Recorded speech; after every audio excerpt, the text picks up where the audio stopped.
Can you all hear me? No. Come on. Speak up. We're all grateful. You feel it?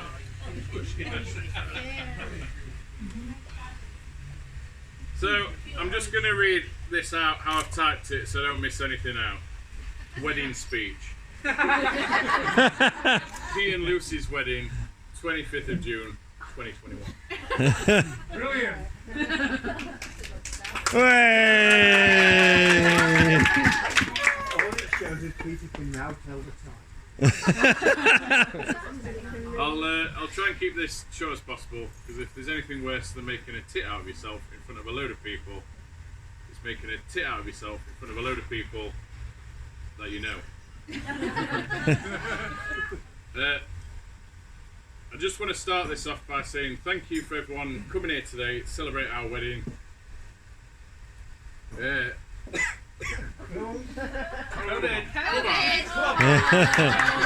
do you spell that? It's been a long and stressful road from way back when I asked Lucy to marry me to actually making it here today. COVID-19 being just something that you were reading about online, happening halfway across the world, to us all being on full-on lockdown. Then they let us out, and then they put us back into lockdown, and then they said we were going to let us out back out again, but then thought about changing their minds the last minute. Then the exhaust fell off my car. And then Lucy broke her ankle 10 minutes later. Quite a thing.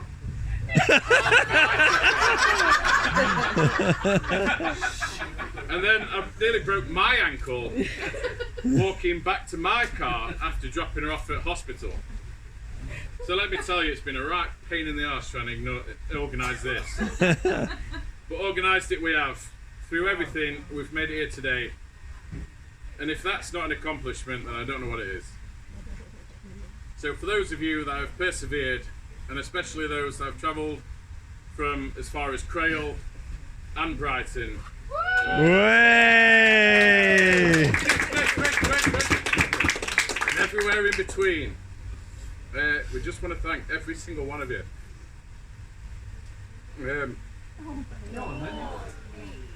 So please raise a glass and give a cheer first to yourselves.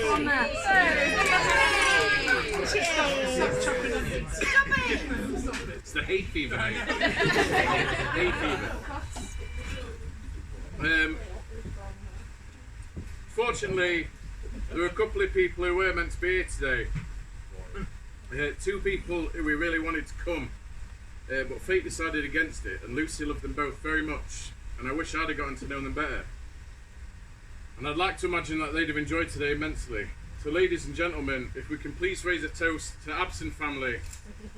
They may not be here with us today, but they'll never be forgotten. So to Janet and Ivy. Janet and Ivy.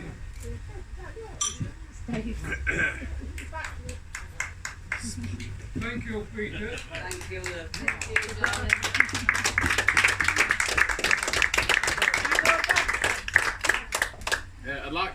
I'd like to now thank my parents, Richard and Jane, Lucy's mother and grandparents, Julia, Sandra and David, because we wouldn't be here if not for them. Not sure if that's the reason why we should be thanking them yet. Neither are we. Yeah. But for better or for worse, we made it where we are because of them. I'd like to thank them for helping us not only pay off our debts, because we wouldn't be getting married for probably another 10 years. And if there was one thing that Lucy didn't want to be, it was a 40-year-old bride. By the skin of our teeth, eh, babe? But our parents have supported us along the way, and we're incredibly grateful, especially with helping us organise today. So if we could raise a glass and give a big cheer to them. Way!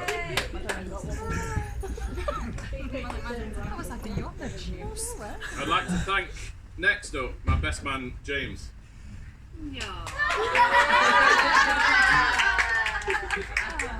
He is a man. He is a man.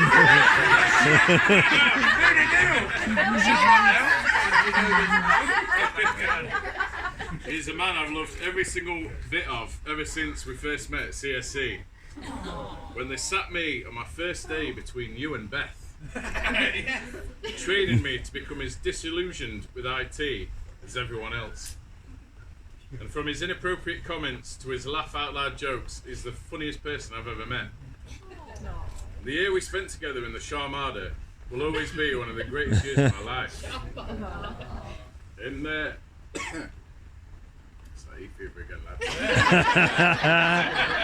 Damn the hay fever.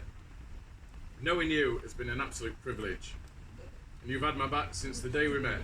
Never had a disagreement, putting up with me screaming at Rocket League at 3 in the morning, taking me to Pontefract to buy a candle that I could have bought in Balborough, helping me move in with Lucy, being my best mate ever since. And there's no one else who could have been my best man, as you are the best man I've ever known.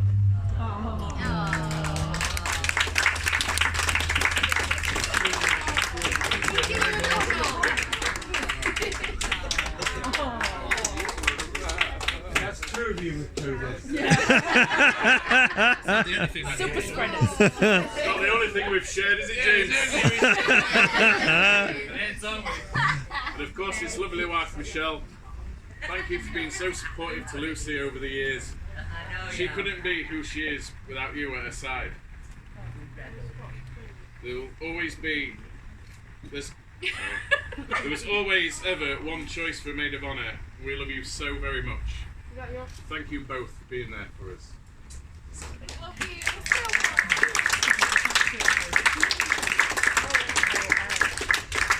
The same, of course, can be said for Kim, as you've been such a positive influence on Lucy since you two met. She's so very much happier after she spent time with you, and it's obvious to anyone that speaks to you that you're such a beautiful person inside and out. Thank you for being there, and you know, here.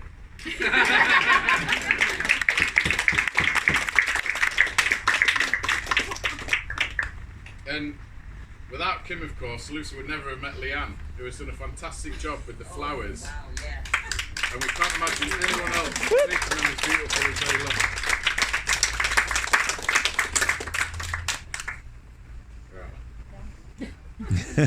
I mean, for Leanne, I can't wait to meet you myself, as I'm not sure we've even actually met.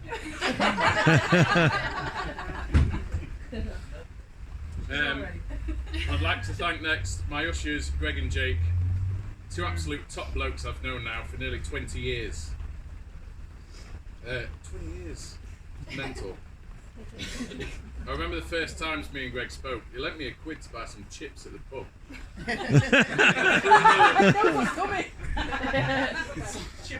Being the frugal money man that he is, he chased me for that £1. In 6 months.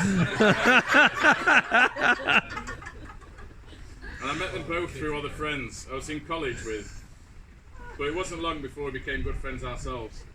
No way did I ever think that we'd be standing here 20 years later. But they were easy choices for my ushers, as I was, after all, an usher at both of their weddings. I don't have to take this gazebo down. Yeah.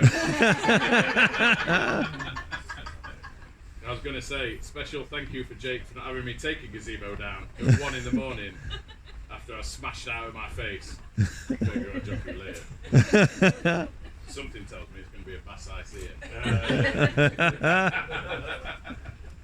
But alongside Shams, you two have been absolute amazing friends to me over the years. Jake's actually saved my life on 2 occasions.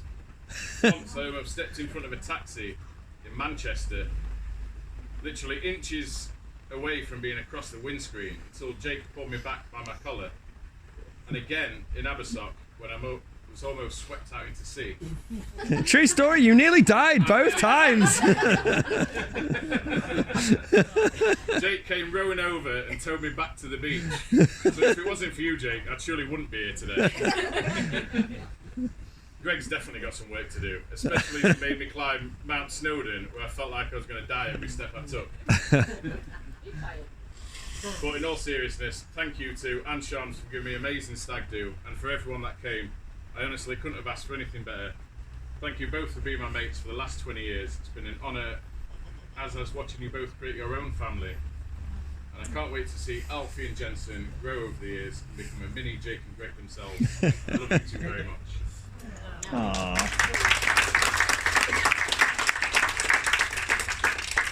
I'm just going to make an extra quick mention, and that's to Bill. Bill. Right, Bill. Yes, you know it. You have been, and you'll always be, my brother. I'd like to give a quick thank you to everyone at the Twin Oaks Hotel for hosting our wedding. You were our first choice, and you've bared with us over the last couple of years during the pandemic. Not knowing if it was happening or not has been very stressful, but you've been very accommodating throughout. Me and Lucy are grateful for the support that you've given us today.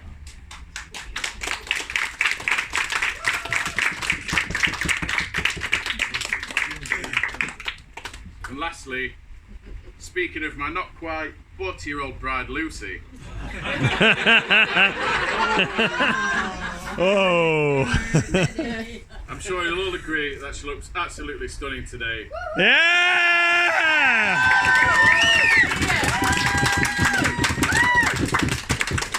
She is, after all, my beautiful girl. Lucy and I met, like most people do in this day and age, on Tinder. We both swiped right on each other, got chatting, and just like any other bloke does, asked their mate what to do next. Cheers, Phil. Then I googled ways of asking for a number to take the conversation off of Tinder and onto WhatsApp. Why don't you shoot me your number and we'll figure out a time to meet up. Smooth as you like. Before you know it, first date arrives. She drives up to the Three Roberts in a poo-coloured Ford B-Max.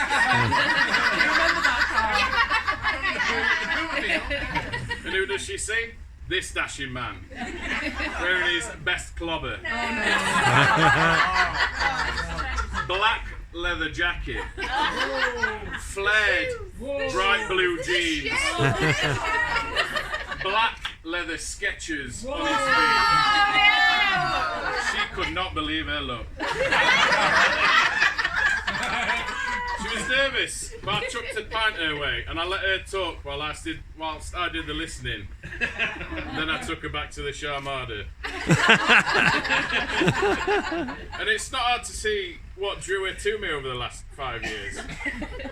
But what drew me to her, you might all be asking. It was that time stood still. It was, sorry, I'll miss some punctuation out there. It was that time stood still the moment that I saw her. I wasn't really that cool and calm bloke I just described. I was a wreck inside. Does she like me? Why does she keep staring at my shoes? Oh God. She wants to come back to my house. Now what do I do? But from that first kiss, I felt butterflies for the first time. And time came to a near standstill. From that moment, I knew she was the one for me. And it was just 2 weeks into the relationship when I told her that I loved her. And I knew that I wanted to spend the rest of my life with her. We've been a team since that first date. And it wasn't long after that I met two more loves of my life, in Jamie and Evie. Please, stop it! I was used to being a hermit in my bedroom, rarely to be seen, yelling at people in Rocket League, telling people to get wrecked. Suddenly I've got these two stepkids living with me. Well, seeing Jamie grow over the last 5.5 years, I could not be prouder of the young man that you've turned into. Whilst I'm definitely more than a mate than a father figure, he's probably been one of the best mates I've ever had. Always makes me laugh, helps out more than I ever did at his age for my parents. And I couldn't imagine my life without him in it, and I can't wait to see the man that you'll grow to be.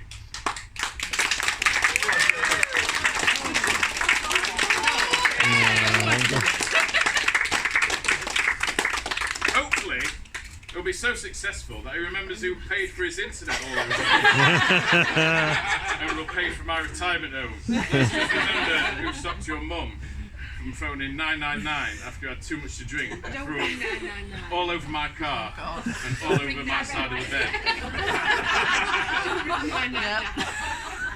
And then you've got our little Evie, an absolute firecracker. This little girl looked up to me from the start, and I had no idea what I was doing, and in most cases I still don't. She's our little chatterbox. From Lucy's point of view, we do nothing but bicker and argue every single day.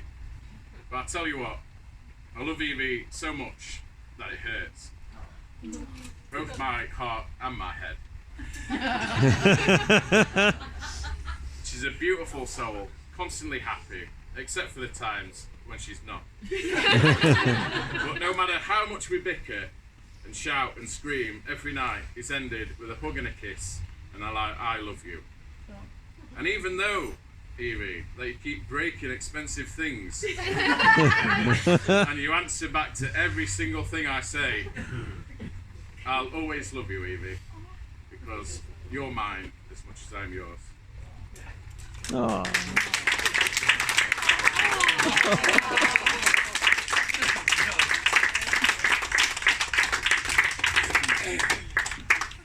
Doing all right. You are. Yeah, we're not. And that's our little family. From being a hermit to being a stepdad of two and a husband. I wouldn't change any of it for the world, except maybe that horrific double bed in your mum's front room. That either...